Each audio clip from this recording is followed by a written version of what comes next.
Labas, esu Tomas, esu atsakingas už pardavimų padalinį, čia jau esu metai. Sakyčiau, kaip simfoninis orkestras. Kiekvienas turi savo rolę, misiją, kiekviena yra labai svarbi ir be vienos iš jų simfonija taip nesuskambės.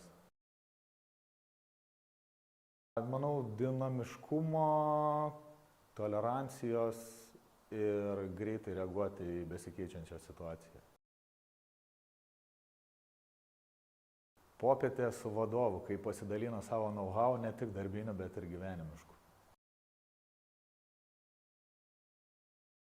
Sportas, dviračiai ir kovos menai, kurie padeda man susikoncentruoti ir greičiau gyvenime priimti sprendimus. Drąsiai nebijoti klysti ir ateiti su kuo didesniu pozityvu, o visa kita išmokstama.